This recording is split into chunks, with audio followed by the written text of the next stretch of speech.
Welcome back to Bad Take Philly. The Eagles just played an exciting game last night against Minnesota Vikings. It was supposed to be a close game. The Eagles made sure early and often that it was not going to end up a close game, and that started with Jalen Hurts. So, Brendan, what did you think about him last night?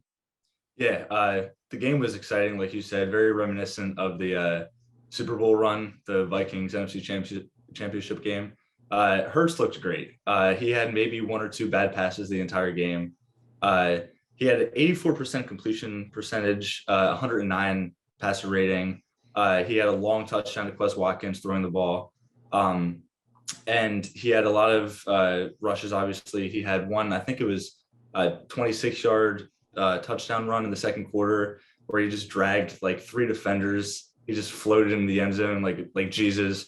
Um, but yeah, really exciting. Yeah, we talked about it last week. Hurts did what he had to do. It wasn't the prettiest game.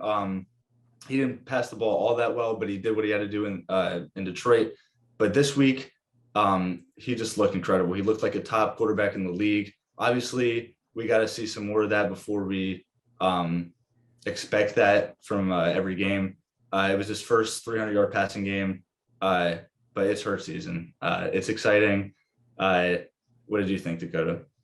Yeah, I mean, he was just dicing up the Vikings from the pocket. Like last week, he was kind of starting to do that against the Lions more, but there were still like times when he was breaking out of the pocket, whatever. He missed passes, was inaccurate. Like this week, like I can't think of really like a single inaccurate pass. Like the first incompletion he had was to Dallas Goddard, and that was like arguably his best throw tonight. He put it right above the linebacker, and Goddard just wasn't able to come down with it. Like that was such a phenomenal throw. Like the first drive, he tried to run from a clean pocket, but after that, like I cannot think of one time where he left. Like if he was scrambling, it was because he was being pressured. Like we wanted to see this for so long, like Hurts being able to go through his progressions, and we just saw that. We got Devontae Smith a bunch of times on in routes. He had Goddard open.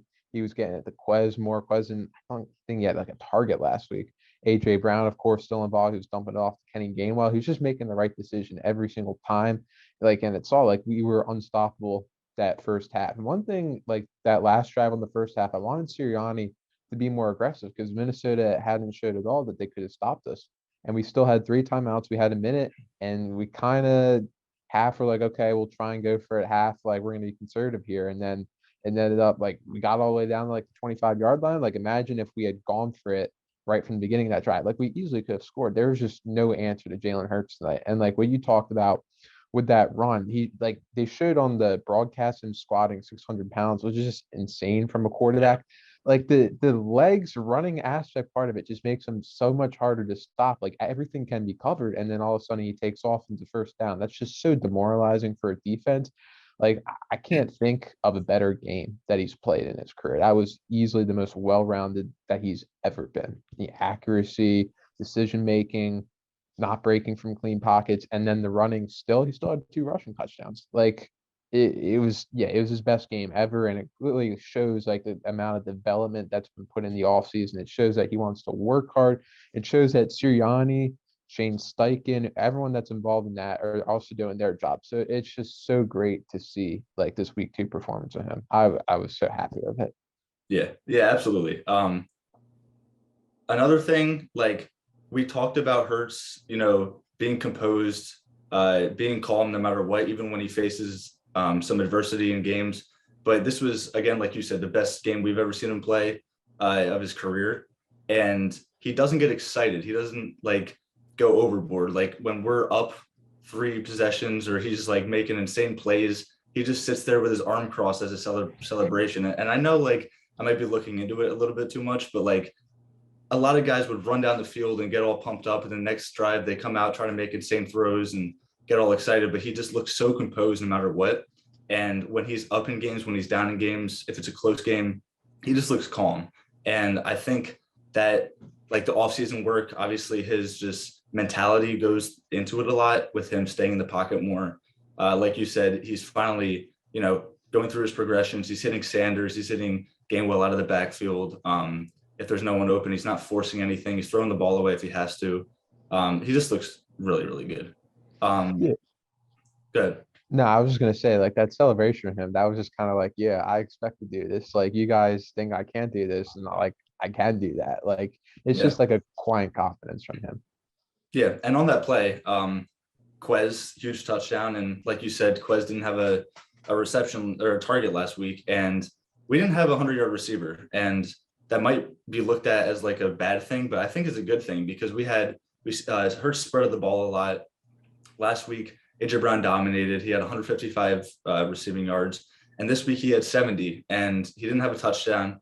He didn't really have like an insane play, but Hurts used the guys, and he didn't just look at AJ Brown. He used everyone who he needed to get the job done. And I just think it's a good thing that he's spreading the ball, still using his legs very well. And yeah, on the defense side, we shut down Kirk Cousins. We made him look like primetime Kirk Cousins. We made him look like Kirk Cousins from 2-3 years ago. We made Justin Jefferson look like Jalen Rager. What did you think of the defense? Nah, the defense is great. Like last week, I wanted to see more aggressiveness from Jonathan Gannon, and this week, I think he really let his players play, and we just saw that our players are better than their players. You know, we were sending more blitzes; they couldn't handle that. We're letting Slay. There really wasn't helping Slay with like a safety. It was just like Slay, you've got him, Justin Jefferson. You lock him down. He did that the entire game. Like he was guarding Jefferson, only allowed one catch.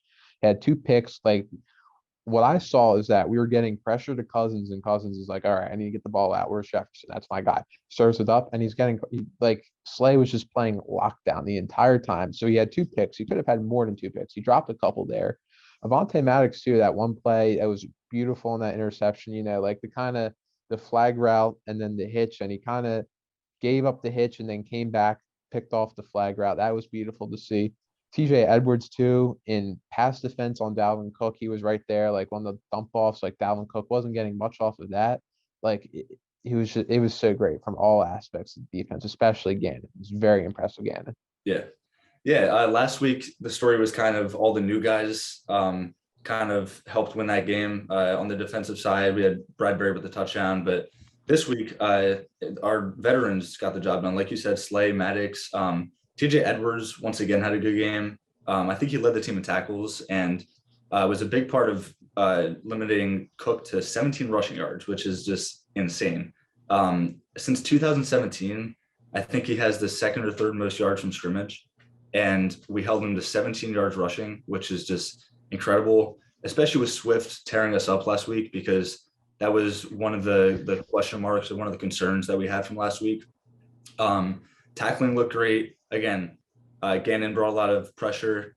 Kevin O'Connell last week was like God in people's eyes for scheming Jefferson open for like 200 receiving yards last week against a pretty good Green Bay secondary. And we held him again. Slay held him, but the scheme was good. We blitzed a lot. We didn't blitz at all last year. And yeah, our veterans got it done. Everyone got it done. Yeah. Yeah, I mean, like that was the biggest thing for me, like the run defense, like because last week Detroit was able to run the ball whenever they wanted.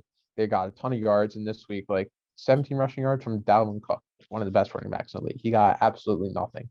So you make Minnesota one-dimensional and they have to throw, and then once you know they have to throw, you can send those linebackers, and you got the great secondary locking things down. Like Minnesota, they're not going to win. Like it was just as simple as that, making them one-dimensional. And Kirk Cousins just kind of looked shook. Like this has been a thing, like on primetime games, and once again, it just comes back to bite him. Like you would think for a 10-year, however long he's been in the league, like a veteran, you would be more composed and maybe more ready. And he like he looks like a first-year quarterback that's just not ready for the spotlight. It's every time with him. I don't know. It's just a weird thing about him. Yeah, and especially with the storyline, you'd think he'd kind of use that as motivation, but he did look shook. And again, Adam Thielen didn't have a target until I think the fourth quarter, which is just ridiculous. Like I know you got Justin Jefferson, one of the best, if not the best receiver in the league at this point, but like Adam Thielen's still a great number 2 guy. He's a good target, or he's a good receiver. Irv Smith had a pretty costly drop for them. It would have been like a 60-yard touchdown. But yeah, I mean, the scheme was great. Got a lot of pressure on him, and Kirk Cousins looked like Kirk Cousins on primetime. Yeah, and especially in the second half, like the offense kind of took the throttle off a little bit in the second half. Minnesota had chances to score. There was an interception off of that Gainwell drop. There was the blocked field goal. Like there was chances where Minnesota did not have a long field, and every time they got into the red zone, it was an interception. Like the defense made sure that like to just lock the game down. The offense kind of faltered. They said like, yeah, we're gonna win this game. So it was a great game from the defense. And the other thing like kind of talking about like Kirk Cousins and the Minnesota offense as a whole, just kind of looking out of sorts. A large part of that I thought was just the crowd noise. And that kind of goes to like how excited everyone is about this Eagles game. There are a lot of celebrities in the crowd. There is James Harden, there is Bryce Harper, Bradley Cooper is there. Like everyone's coming out to the Eagles game. So that just kind of shows how much excitement there is about this team. Like everyone knows like we could really be something special this year. And that goes into the crowd noise and everything. Like the Blink was rocking last night. It was a lot of fun to watch. Yeah, and it is really important because you see teams like the Bills, you see teams like the Chiefs in the past, like they build that culture, the fans buy in, and it goes a huge way, especially at home. It was exciting to hear. Would have been fun to be there. Hopefully, there's a lot of noise at FedEx Field next week. Um, but yeah, just I think the biggest takeaway is Hurts has the franchise quarterback potential. Like, I think this is the first time we've felt more like I'm still not comfortable. I'm still kind of nervous. I want to see, him finish the season strong and get through like just to the bye and we have a confident season going. There might like, I just hope it's not too much hype around this team because I don't want to be disappointed. And obviously, it's fun. It's very fun, but we're 2-0 and we have a pretty easy schedule. So hopefully we can take advantage of it. If Hurts keeps playing like this, I don't see how we lose many games. Yeah, like I think I saw somewhere that Hurts is now third overall in MVP betting odds. Like people are really starting to buy in And he has on Jalen one Hurts. passing touchdown. Yeah, I mean, I, I like the Hurts hype is real, and I'm excited. We're all excited. We're going down to FedEx Field for Week 3. That's going to be a tough game. Like it's a division game in Washington. Now, Washington with Carson Wentz, their offense kind of looks a little decent this year. Their defense, not so much. So there might be a lot of points scored. That'll be really exciting. But I just hope like Eagles fans can go down there and just take over that stadium because Washington has no fans and Eagles have all the fans. So yeah, I'm just so excited for that game. Yeah. And it is a division game. So, like you said, it'll be tough. But the Vikings coming into this week, again, there was a lot of praise on that offense. There was a lot of praise on that defense for stopping Green Bay. I know they have Green Bay as a young team, but they stopped Aaron Rodgers and they couldn't stop Jalen Hurts. And that's the bottom line. So I think if we just stay composed, if we get out to an early lead, it's pretty hard for opponents to catch up and our defense look good. So hopefully Commander Carson doesn't do too well. Yeah, and it might be an important game because all of a sudden there's the 2-0 New York Giants. Like, so we want to make sure. I just don't see the Giants being good, but even so, like we want to build a lead in case Dak comes back in only a couple weeks. Like every division game is very important, and if the NFC East is a little more competitive than we thought this year, like that's a big game in Washington to win and start 3-0, build a ton of momentum going into the season. So huge. Yeah. Yeah, it's exciting. Again, Bad Take Philly will be in Washington next week. We're going to try to vlog. So it'll be our first vlog experience. Hopefully that goes well. So if you guys enjoyed, please leave a like, subscribe, and I think we'll have some more fantasy football content out this week. Eagles content every single week. And again, we'll have the vlog up. So I hope you guys enjoyed.